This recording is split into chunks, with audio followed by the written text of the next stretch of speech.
Introduction to EDCF Procurement Procedures. Greetings, ladies and gentlemen. It is a great pleasure having an opportunity to introduce EDCF Procurement Procedures. I hope this lecture will be of some help to you in carrying out EDCF procurement tasks. Before we start, I would like to mention that this presentation is about the general procurement process of EDCF. Therefore, when a specific issue occurs, please refer to the loan agreement and related documents to interpret it and make a comprehensive judgment through the interpretation of related laws and case studies. Above all, please consult closely with the EDCF loan officers. This presentation consists of core principles, governance, and procedures of EDCF procurement. Section 1. Core principles introduce the three principles of EDCF procurement. Section 2. Governance covers the roles and responsibilities of the bank and the borrower, procurement rules, eligibility, and fraud and corruption. EDCF procurement includes the selection of consultants and contracting for suppliers. Section 3, Procurement Procedures, includes an introduction to the EDCF Standard Bidding Documents, SPD in short, followed by the selection of consultants and procurement. Procurement in the last part of Section 3 refers to selecting and contracting a supplier in a narrow sense. Also, throughout this lecture, loan agreement refers to the version dated December 2020. In case of the documents pertaining to EDCF loan agreements, it refers to the version released in July 2021. Let me start with the core principles of EDCF procurement, specified in Section 1.02. General considerations of the documents pertaining to EDCF loan agreements from here on referred to as EDCF guidelines. Before introducing the core principles, the most common consideration for EDCF procurement is that the implementation of the procurement is the responsibility of the borrower. Throughout this lecture, the borrower also means the project executing agency, PEA in short, or vice versa. Let's look at the slide showing core principles of EDCF procurement. They are economy, efficiency, and non-discrimination. Firstly, the principle of economy is a concept related to the value of money and is close to cost efficiency. Here, the meaning of the value of money is the efficient use of resources. Thus, the principle of economy comprehensively considers non-price factors such as quality and life cycle costs, not only prices within the scope that do not undermine the viability of a project. Second, the principle of efficiency means time efficiency and specifically indicates that the procurement process should be carried out without delay. The final principle is non-discrimination. There are three main aspects of the non-discrimination principle. First, providing equal opportunities to bidders. Second, properly allocating rights and obligations between borrowers and bidders. And third, establishing a reliable mechanism for responding bid complaints.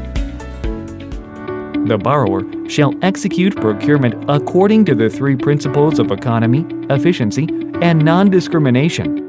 And EDCF, which is stated as the bank in the guidelines, is responsible for overseeing whether the borrower conducts procedures according to the EDCF procurement principles. Let's move on to the regulations related to EDCF procurement. Regulations related to EDCF procurement are the loan agreement, LA in short, and the EDCF guidelines, which is an annex to the LA. Policy, regulation, and guidance notes for each subtopic integrates into the EDCF guidelines. The EDCF guidelines consists of general terms and conditions applicable to EDCF loan agreements, GTC in short, procurement guidelines, consultant guidelines, and disbursement procedures. The following is about eligibility. Eligibility refers to the requirements for project participants. First, I'll talk about the nationality of the consultant supplier. The term nationality means the country in which the consultant supplier incorporates and registers. The type of loan, tied or untied, determines the nationality of project participants. In the case of a tied loan, The nationality of the consultant, supplier, is limited to Korean. Second, the eligible countries for procurement means the origins of goods and services to be provided, and the LA specifies the relevant information. As shown in the table, in principle, for the foreign currency portion, goods and services are purchased in Korea, and for the local currency portion in the country of the borrower. In the local currency portion, indirect items such as general administration expenses, taxes and duties, purchase of land, and other real property compensation are classified as borne by the recipient country because they are not eligible for financing under the EDCF loan. This slide shows the related information for eligible countries for procurement listed in Schedule 2 of the LA. There is no sub-column for eligible countries in the loan proceeds in the table. Instead, in the explanations A to C below the table, the minimum purchase ratio for Korean goods and services and the maximum purchase ratio for third country goods and services are specified. Goods or services procured from other than eligible countries, Korea and the borrower's country, are classified as the third country portion. As can be seen in Article C, the third country portion should be within the maximum purchase ratio for third country goods and services specified in the LA. It is permitted to procure from third countries in cases where 1. Goods and services are not produced in Korea, and 2. It is inefficient to procure from Korea in consideration of economic feasibility.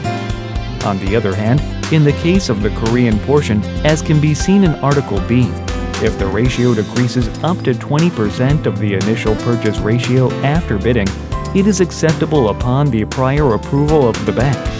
For the bank's review, the PEA should provide relevant documentation validating the necessity for the rate decrease. There are two categories regarding ineligibility for participating in EDCF projects.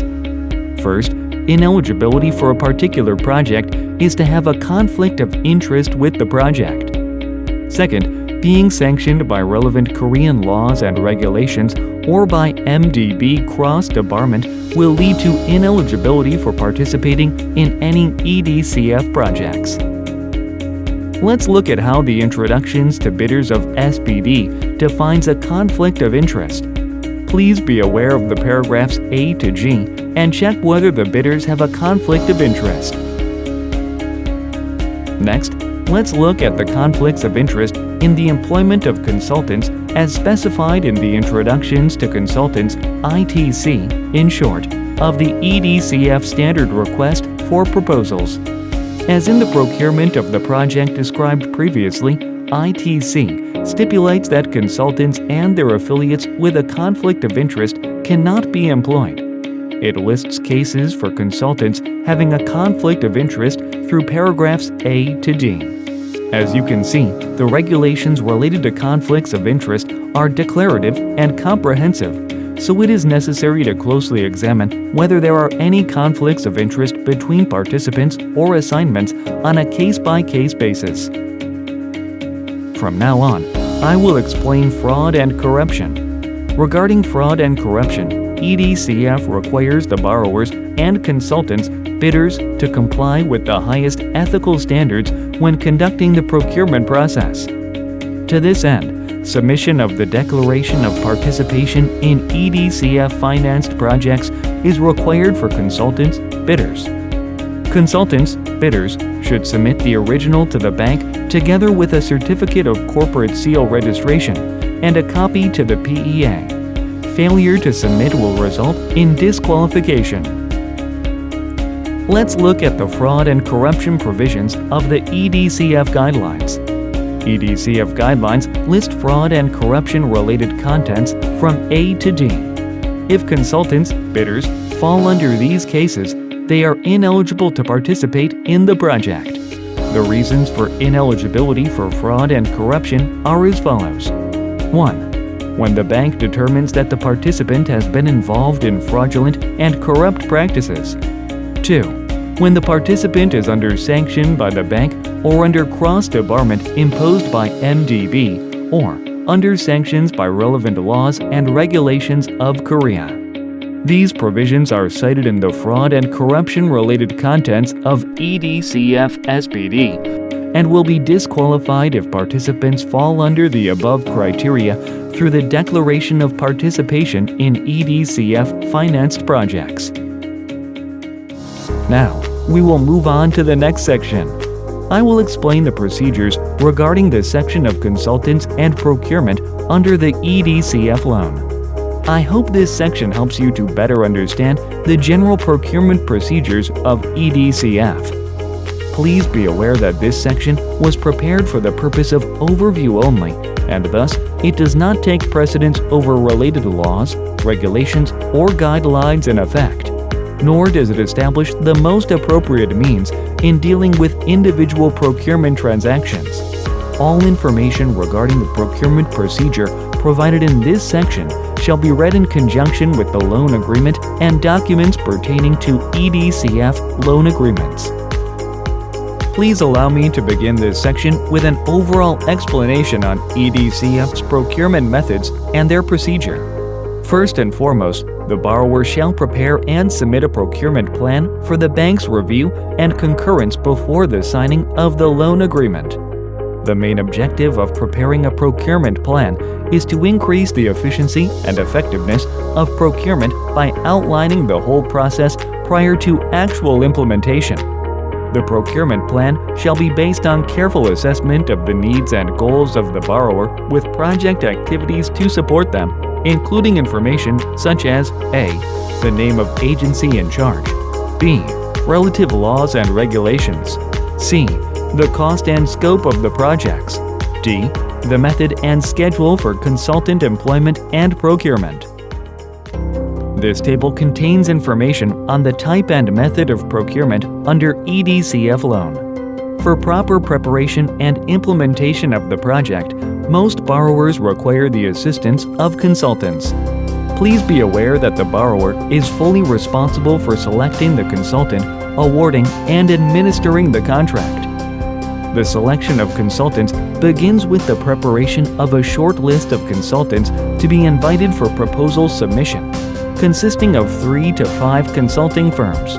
In principle, EDCF financed projects generally use quality-based selection method where the cost of services is not included in the evaluation criterion. However, other methods that are used by MDBs, such as the quality and cost-based selection method, may also be applied to the selection of consultants upon the PEA's request. When it comes to procurement, the competitive bidding method is used for most EDCF financed projects. Methods other than competitive bidding may be used in the interests of economy and efficiency, but only under limited circumstances with prior consent of the bank.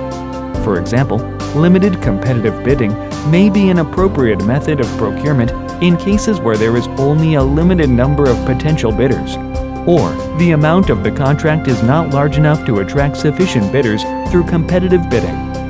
The particular procurement methods and the categories of goods and works are determined by the agreement between the bank and the borrower either prior to or at the stage of the appraisal of the project, and shall be specified in the loan agreement. Explanation on the bid opening procedures will be dealt with in detail from the following slide. The bid opening procedures depend on whether the procedure is based on the submission of 1 or 2 envelopes in 1 or 2 stages. Single-stage procurement is most appropriate when the specifications and requirements of the project are sufficient enough to enable the submission of complete bids, proposals.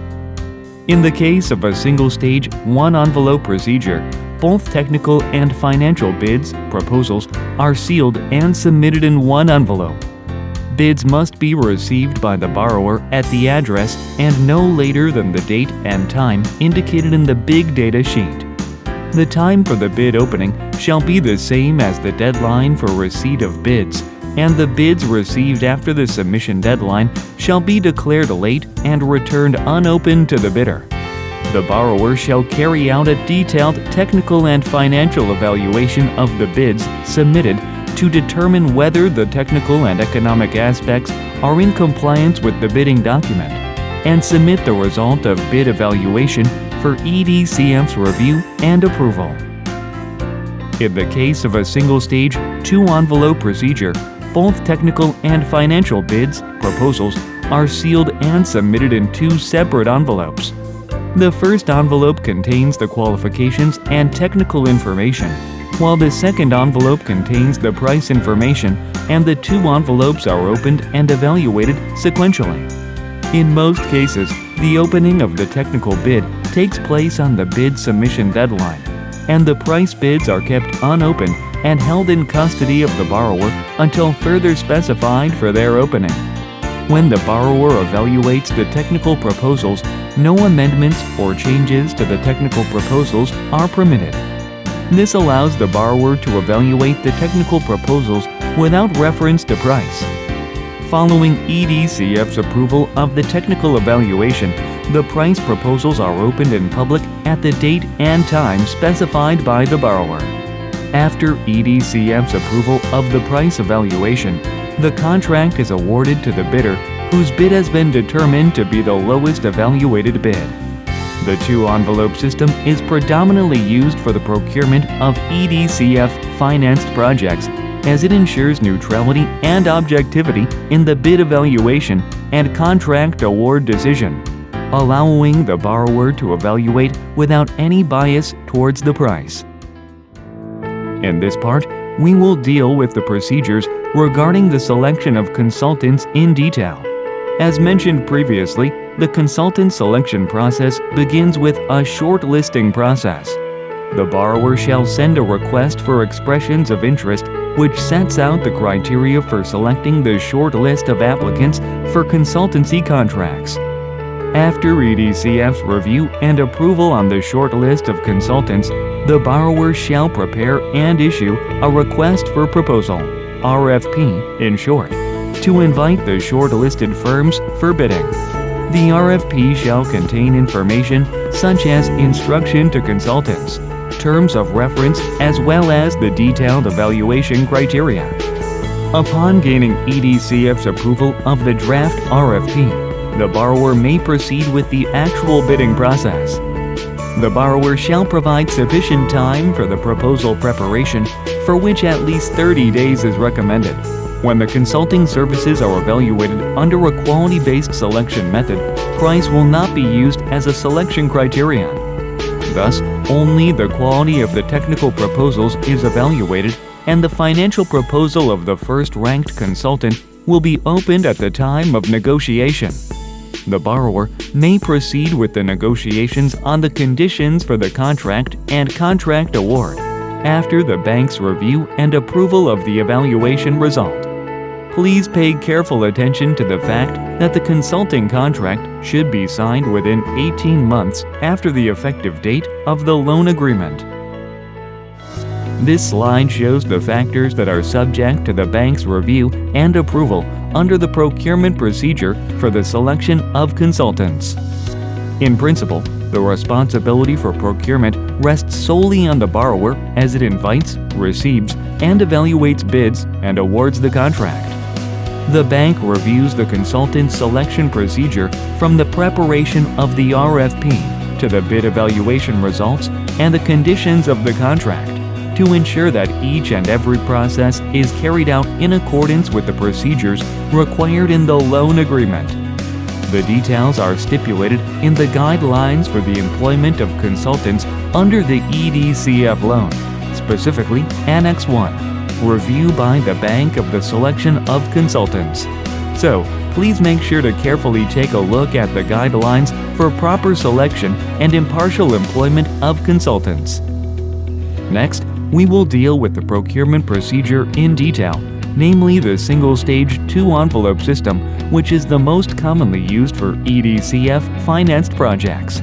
If necessary, pre-qualification invitation is recommended for large or complex works, or for any other circumstances in which the high costs of preparing detailed bids could discourage competition. In this way, the borrower can ensure that only prospective bidders who have adequate capabilities and resources submit the proposals.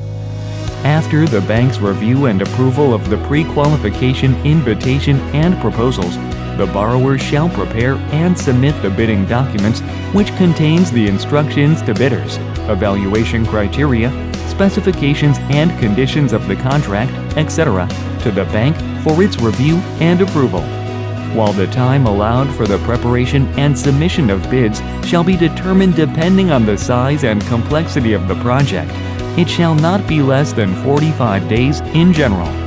However, in cases where large works or complex items of equipment are involved, the bid preparation period shall be not less than 90 days to enable prospective bidders to conduct careful research before submitting their bids. Please be noted that the borrower also has the responsibility to respond to requests for clarification from the bidder during this period. In the case of a single-stage, two-envelope system, the technical proposal is opened first to determine responsiveness to the bidding documents. Only the financial proposals of bidders with responsive technical proposals are open for evaluation and comparison. The financial proposals of bidders whose technical proposals are not responsive shall be returned unopened. After the bank's review and approval for each of the technical and price evaluation, the borrower may proceed with the notification of award. After each contract is awarded, the borrower shall submit copies of the executed contract, and any proposed changes which differ substantially from the original draft shall be submitted for the bank's prior no objection. This slide shows the factors that are subject to the bank's review and approval under the procurement procedure for EDCF financed projects. As mentioned previously, the responsibility for procurement rests solely on the borrower, and the bank reviews the procurement procedure to ensure that each and every process is carried out in accordance with the procedures required in the loan agreement. The details are stipulated in the guidelines for procurement under the EDCF loan, specifically Annex 1, reviewed by the bank of the selection of consultants. So, please make sure to carefully take a look at the guidelines for objective procurement. Now, we will take a look at the Standard Request for Proposals, SRFP in short, for the selection of consultants. The borrowers shall use the appropriate SRFP issued by the bank. Please be noted that the instructions to consultants, ITC in short, standard form of technical and financial proposals, and the general conditions of the contract, GCC in short, indicated in blue, shall be used without any change. In case any changes need to be made in the ITC and GCC of the SRFP, the borrower may customize the contents of the data sheet and the special conditions of contract for individual projects which are indicated in red in this figure. EDCF has published the standard bidding documents for the following types of procurement: works, goods, ICT, and plant. Depending on the nature of the project, the borrower may use the standard bidding documents of MDB if necessary. For each type of the standard bidding documents, the contents that may be customized according to the project are indicated in red, while the contents that shall be used unchanged are indicated in blue as shown in the slide. Most EDCF projects are composed of various components, so the standard bidding documents of works, goods, and ICT may be combined for a single project. For example, the scope of an education project may not necessarily be limited to university building construction only, but may also contain provision of research equipment and installation of relevant information systems as well. This slide shows where the standard bidding documents could be found on EDCF's homepage for your reference. You will be able to find the standard bidding document forms of EDCF in the Documents menu under Publications. Now, please allow me to wrap up this section with a brief explanation on some of the important provisions of the EDCF procurement guidelines. The first provision is about confidentiality. Borrowers should be aware that the process of proposal and bid evaluation shall remain strictly confidential until the announcement of contract award. Confidentiality enables the borrower and the bank to avoid improper interference of other parties not officially concerned with the procurement process. Please be noted that preserving confidentiality of the procurement is an important responsibility of the borrower in order to guarantee timely execution of projects. The next provision is about misprocurement. If, at any time in the procurement process, the bank concludes that the agreed procedures were not followed, the bank may declare misprocurement. Even once the contract is awarded after the approval of the bank may still declare misprocurement if it concludes that the contract was approved on the basis of incomplete, inaccurate, or misleading information provided by the borrower, or when the terms and conditions of the contract has been modified without bank's approval. Please be noted that it is the bank's policy to cancel the portion on the loan allocated to the goods or services that have been misprocured. The third important provision is about debriefing. The borrower shall inform the consultants, bidders, in case any consultant, bidder, who wishes to ascertain the grounds on which its bid was not selected, requests an explanation from the borrower. Once a consultant, bidder, requests such an explanation, the borrower shall promptly, in writing or through a debriefing meeting, provide an explanation of why the bid was not selected in order to prevent any delay in the procurement process. The last provision is about the language used. All bidding and other relevant documents relating to the selection and employment of consultants and procurement under EDCF loan shall be prepared in English. Please be noted that if another language is used in those documents, a full English text is to be incorporated with a specification on which language is governing. Until now, we had a general overview on the procurement procedure, but just an overview is not enough, especially if you need to hire a consultant sooner or later.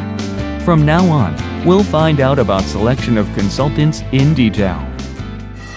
For proper preparation and efficient implementation of projects, the assistance of consultants is required. The services provided by the consultants can vary depending on the nature of the project, but all activities for the successful progression of the project can be included. Pre-investment studies, detailed engineering and design, and project implementation are the examples of services often included as assignments. The responsibilities of the consultants are as follows. First, the consultant shall be responsible for the accuracy and completeness of its work. Second, while the consultant should act as a faithful advisor to the borrower may delegate the authority to make final decisions on certain matters under the terms of reference and the contract. Finally, the consultant shall promptly submit a written report to the borrower when there is a difference of opinion between the borrower and the consultant. The report shall also be submitted to the bank with the comments to allow the bank to review it and communicate with the borrower before any irreversible step is taken. Overall, consultant's responsibility is to provide services to the borrower for the project to be successfully executed. As we now understand the need and responsibility of the consultants, we will move on to the procedures of selecting the consultants. The bank normally requires the borrowers to adopt the procedures listed here. The first step is preparation of the terms of reference and short list of consultants. The terms of reference, TOR in short, is the initial statement to the consultant of the required work, which contains the objectives, scope of works, activities, tasks to be performed, respective responsibilities of the client and the consultant, expected results, and deliverables of the assignment. To help the borrowers prepare the terms of reference without omission, it is guided to follow the sample structure with 8 sections as shown in the slide. Key parts are 5. Implementation schedule and manpower requirement, and 6. Reports and schedule of deliverables. Minutes of discussion, MOD in short, the feasibility study report, and the loan agreement should be considered when preparing TOR. And the TOR should be in accordance with these documents unless otherwise noted. If you need further guidance, please check Section 5, Terms of Reference of Standard Request for Proposals under the EDCF loan. Following the TOR, the borrower should prepare a short list for the consultant. shortlisting is applied to the selection of consultants to save time and money for inviting and evaluating all consultants who want to compete. Among the potential applicants, the shortlist consists of 3 to 5 consultants evaluated as having adequate ability and resources for the project. In general, PEA prepares a list of consulting firms interested in the project and requests EOI. Next, the PEA evaluates the applicants who submitted the EOI according to the evaluation criteria of REOI and submit the report for shortlisting to the bank. However, if the PEA finds it difficult to develop its candidate list, the PEA may ask the bank to provide information about the consultant. The bank will then provide the company profiles to the PEA as shown in the example. The PEA may add any other capable consulting firms not included in the bank's company profile on the candidate list for shortlisting. All consulting firms listed in the shortlist, including the firms recommended by the PEA, should be checked whether they meet the criteria such as financial status, experiences required by EDCF. The second step is preparing and issuing of the RFP. The PEA should keep in mind the following key considerations when drafting the RFP. First, the contents of the RFP should correspond with the LA, MOD, and/or feasibility study report. Scope of services, bid and contract currencies, amount of budget, tentative implementation schedule, estimated staff input, etc., shall not be different from what has been agreed. In particular, the amount of budget and currencies should be consistent with the LA and MOD. Second, the contents of the RFP should be clear to understand. The first case is the criterion for summing up joint ventures' similar experiences when counting the amount and the number of projects. The shortlisted consultants may associate with other non-shortlisted consultants as a joint venture, JV in short. The evaluation method for similar experiences of a JV should be clear and consistent in the RFP. Let's take a look at a simple type of JV consisting of 2 consultants, A and B, as an example. In the first step, for the past experiences of each consultant partner in a JV, each consultant's experiences shall be multiplied by the shareholding ratio. In the next step, the JV's similar experiences shall be summed up according to each consultant partner's current shareholding ratios. The second case is also regarding criterion for a JV's experiences. However, in this case, there are multiple consultants for each of the service areas.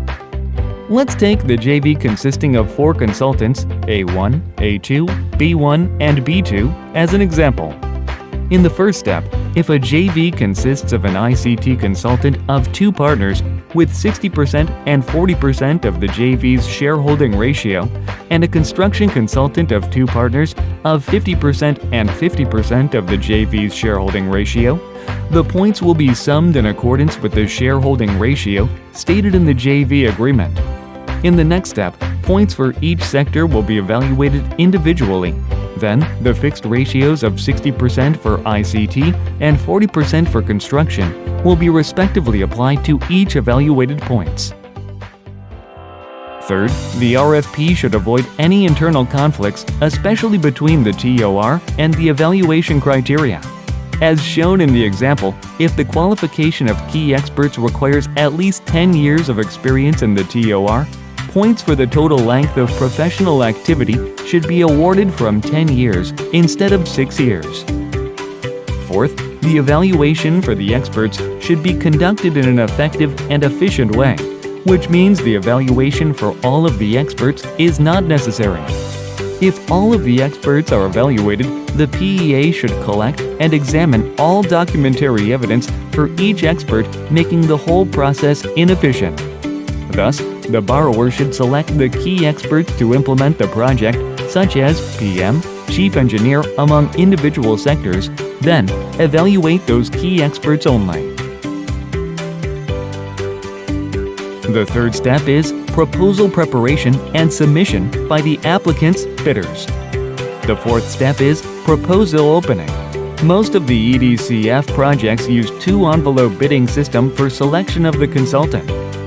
The applicant should prepare the technical proposal and financial proposal within 2 envelopes and submit those separate envelopes. The technical proposal will be opened at the date of the proposal submission deadline. The Borrower's Evaluation Committee conducts the opening of proposals in the presence of the shortlisted consultant's representative who choose to attend. The Evaluation Committee should ensure that the opening of technical proposals strictly follows the procedures as specified in the ITC. This is important as inappropriate procedures are usually irreversible and may require cancellation of the bidding process, which will result in delays and waste of resources.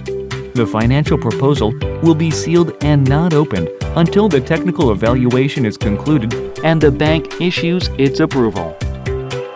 The 5th step is evaluation of proposals. EDCF projects use quality-based selection for the selection of the consultant. Then, the applicant who has the highest score in the technical evaluation will be considered the first-ranked consultant. The PEA shall evaluate the technical proposals on the basis of their responsiveness to the TOR, applying the evaluation criteria, sub-criteria, and point system specified in the RFP. EDCF recommends those range of the points for each evaluation criterion of the technical proposals for fairness and impartiality of the bidding process as follows: 10 to 20 points for consultant firm's experience, 20 to 50 points for adequacy of approach, methodology, and work plan, 30 to 60 points for key professional experts, 0 to 10 points for adequacy of transfer of knowledge. The PEA may declare rejection of all proposals. Such rejection is justified when all proposals submitted are non-responsive because the shortlisted consultants failed to respond to important aspects of the TOR or present major deficiencies in complying with the TOR, or when all proposals fail to achieve the minimum technical score, such as 70% of total points. The PEA should review the grounds justifying the rejection before inviting new proposals and achieve EDCF's approval prior to the declare rejection of all proposals. The final step is negotiation and award. The negotiations will be held at the date and address indicated in the data sheet of the RFP with the consultant's authorized representative. The PEA shall prepare a minute of negotiations which is signed by the PEA and the consultant's authorized representative. The invited consultant shall confirm the availability of all key experts mentioned in the proposal as a prerequisite to the negotiations. The technical negotiations include discussions of the TOR, the proposed methodology, the client's inputs, the special conditions of the contract, and finalizing the description of services part of the contract. The financial negotiations will include a detailed review of all the consultant's proposed costs, including a review of all documentation provided by the consultant in support of proposed costs. In particular, the consultant shall provide full details of the remuneration of all nominated key experts. Negotiations will conclude with a finalization of the draft contract. After completing negotiations, the PEA shall award the contract to the selected consultant and enter into the execution of the contract. Promptly after executing the contract, the PEA should submit a copy of the contract for the bank's approval. There are 2 types of consultant contracts: a lump sum contract or a time-based contract. Lump sum contracts are for tasks in which the scope and duration of the services and the outputs required can be clearly defined. Payments linked to the outputs, deliverables such as reports, drawings, quantity bills, and bidding documents. Meanwhile, quality control of the consultant output by clients is a critical part of the lump sum contract. In a lump sum contract, all costs are included in the financial proposal. Time-based contracts are suitable for cases where it is difficult to define the scope and duration of the services, either because the completion period may vary or because the input of the consultants required for the assignments is difficult to assess. Time-based contracts require the PEA to closely supervise consultants and to participate in daily task execution. As for the final part of this lecture, we will look into the procurement process in detail. Procurement means the whole process related to selecting and contracting with a supplier for the project. The first thing I'd like to emphasize is that the borrower is responsible for the whole process of the project. In many cases, the PEA is in charge of the procurement activities on behalf of the borrower. The bank reviews the procurement activities to ensure that the EDCF procurement guidelines have been properly followed. This figure shows the procurement activities subject to the bank's review. First, the bidding documents, technical and price evaluation report should be reviewed before the borrower proceeds to the next step. In the case of a bid advertisement, the borrower should send a copy of the newspaper advertisement to the bank right after publication. As you can see in this slide, the bank is requested to approve the contract after the contract signing is completed. I kindly suggest that you share the draft contract to the bank before finalizing the contract. If the final contract proposed to be executed differs substantially from the draft contract previously approved by the bank, or if any substantial amendment of the contract is proposed after its execution, the proposed changes should be submitted to the bank for prior approval. Please refer to Annex 1 of Guidelines for Procurement under the EDCF loan, which is one of the pertaining documents of LA, for more information. There are 6 steps for the process of procurement: pre-qualification, preparation of bidding documents, bid announcement, bid opening, evaluation of bids, and award of contract. First, let's begin with the pre-qualification, PQ in short. PQ is necessary for particular projects such as large or complex works, custom-designed equipment, and specialized services. Pre-qualification is only acceptable under limited circumstances in EDCF, so you should negotiate with the bank from the early stage. Mutual agreement for pre-qualification should be articulated in MOD and LA if necessary. EDCF provides 4 types of the standard bidding documents SBD: Works, Goods, ICT, and Plant. Let me explain the most commonly used bidding documents in EDCF. Works. Invitation for bids provides information for bidders' decision-making on whether or not to buy the bid documents. Thus, it is important to contain information concerning the eligibility of bidders and key qualification criteria regarding specific experience and capabilities. In the bid data sheet, provisions specific to each project should be included to supplement the information or requirements included in the invitation for bids. When preparing the bidding documents, please be aware that the evaluation and qualification criteria must be stated in unambiguous terms related to characteristics that are critical for satisfactory execution of the contract. Above all, it is important that the PEA make sure that all sections of the bidding documents is consistent with the LA. Now, let us examine each content of the bidding documents more closely. Please refer to the Section 2.11 and 2.12 of the Guidelines for Procurement under the EDCF loan. In cases where particular standards of equipment or materials are specified in the bidding documents, it should also be stated that the equipment or materials meeting other standards ensuring equivalent or higher quality is also acceptable. Also, please be careful not to mention specific brand names, catalog numbers, or similar classifications. If necessary, the statement should be followed by the words "or equivalent" so that the specification shall permit offers of alternative goods which provide performance and quality at least equal to those specified. Now, we will take a look at bid and contract currency and currencies. Please refer to Section 2.13 of the Procurement Guidelines and Section 4.03 of the General Terms and Conditions for the EDCF Loan Agreement, GTC in short. For EDCF projects, the contract price shall be stated in Korean won, while the bid price will be stated in US dollar. The contract price should be stated in Korean won, converted by the exchange rate specified in the LA, as shown in the bottom of this slide. Let me take an example for your understanding.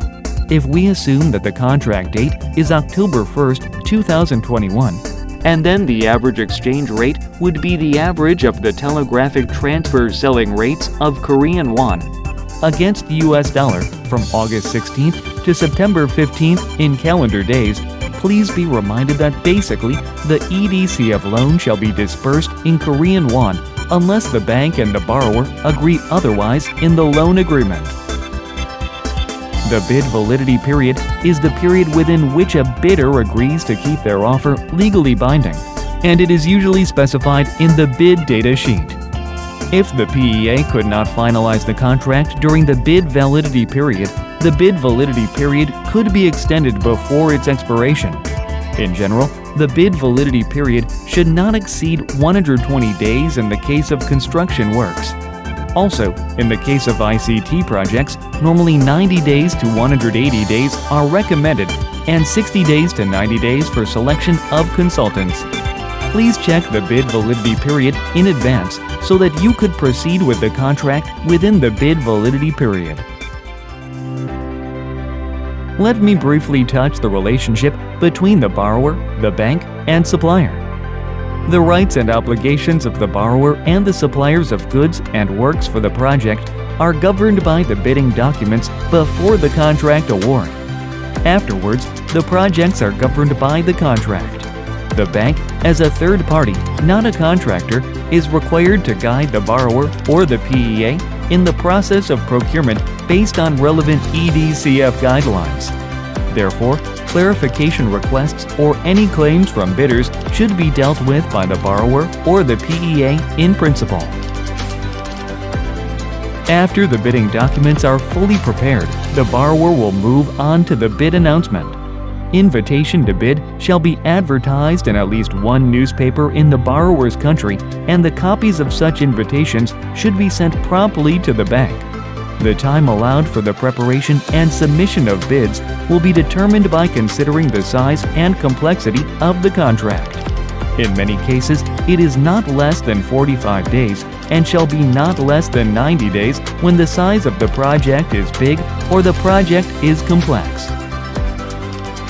After bid announcement, information relating to the bid should not be disclosed to bidders or any other persons until the publication of the contract award.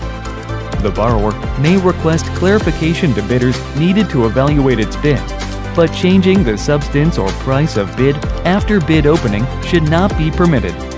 Please be reminded that the borrower should send its response to the clarifications requested by the bidders to the bank for its review before sending it to the bidders.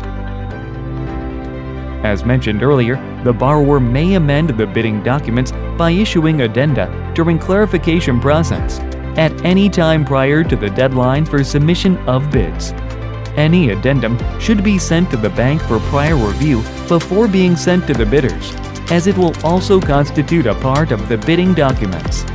The deadline for submission of bids can be extended if additional time is needed for clarification or to supplement the bidding documents in accordance with the responses.